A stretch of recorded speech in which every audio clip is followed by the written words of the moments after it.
Greg Nicotero, executive producer, special effects, whiz. What do you go by these days for Walking Dead? I don't know. People like the word guru.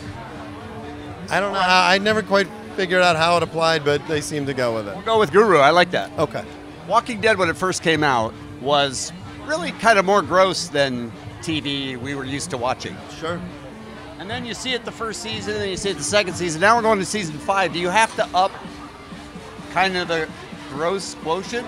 Well, you know, we find ways to make those moments fit within the story.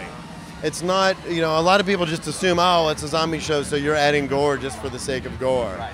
But it really does, as you know, like, remember the old Friday the 13th movies where it was all about just the special effects, and you never really gave a crap about who those characters were. Right. So what we really do is we tailor those moments to fit something emotional within the story, so that the audience feels something. You know, in end of season 3, when Merle turns into a walker and Daryl has to kill him. Right.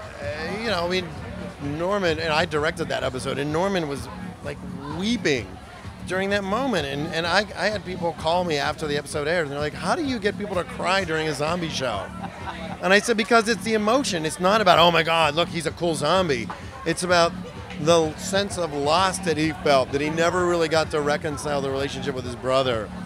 And we have that opportunity on The Walking Dead because it's not a movie. We don't have to wrap it up in 2 hours. We have I think we've shot 53 hours of the show so far. So we can tell that story, and we can really allow people to get into the characters. And you're not just doing special effects for special effects' sake. Yeah, you know, I mean, it is important that we don't want people to feel like the show's exploitive, because it has those elements, and it could very easily just be about zombie slaughter for an hour, but it's not, and we're very cautious about how we pick and choose those moments. Best T-shirt I've seen down here at Comic-Con is "If Daryl Dies, We Riot." Have you seen that? I think Norman invented that T-shirt. He told me that he's going to hand out matchbooks if he has to. All right. He's starting his own campaign? But he loves the show. The hardest thing for any of us is losing actors on the show. You know, last night... Except for Carl. No, Carl, listen. Carl, I love Carl. All right. Me too. But why do I not believe you?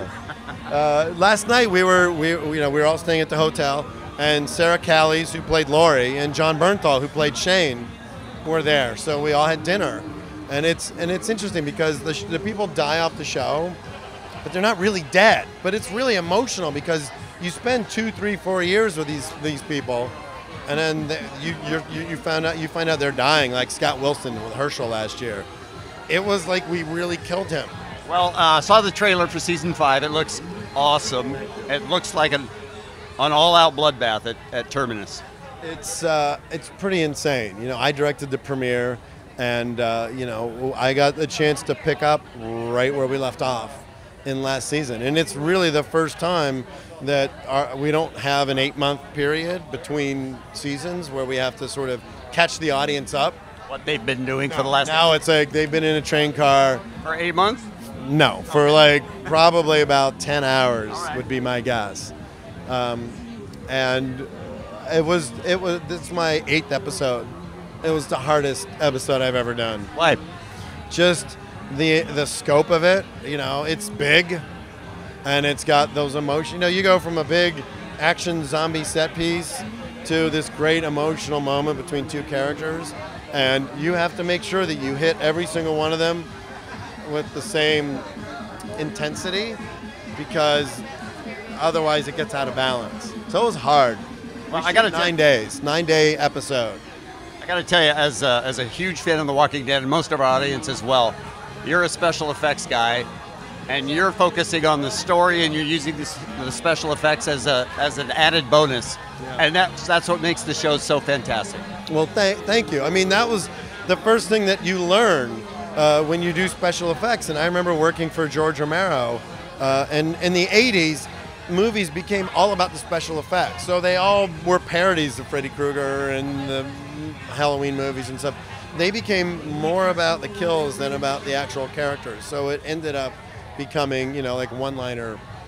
Like the original Nightmare on Elm Street love that movie. It was terrifying. It was original. You know, so what's exciting about this is it always has to serve the story. And I've worked with enough great directors to understand that even though you get on set and it's something I built and I want to see it, it'll be on there for 8 frames and then it's gone. And you kind of go, oh, all that work for that? Like Misery. We did the James Caan getting his ankles broken. Right. And you're like, Kathy Bates? We spent like 4 months building that. And you just see her pick up that sledgehammer and go, God, I love you, and swing down. And I'll never forget, at the test screening of that, Rob Reiner said, I never felt the oxygen get sucked out of a theater, because at that exact same moment, everyone in the theater went all at once. So like your hair would go. So that's when it makes it, and that's when it makes it worthwhile. And I've done like the ear from Reservoir Dog. We put the guy's head in the vice in Casino. Right. We've done the electrocution, the Green Mile. I feel like my company and I have been involved with some of the most iconic moments and in recent history. So to be a part of The Walking Dead and to continue that and have 20 million people a week watch our show, God, how do you even, I can't even fathom it. It's awesome, and I think I speak for all the fans when I say thank you for doing such a great job. Listen, and great to talk to you. You look, we gotta do a little bit of When do we start the makeup? soon.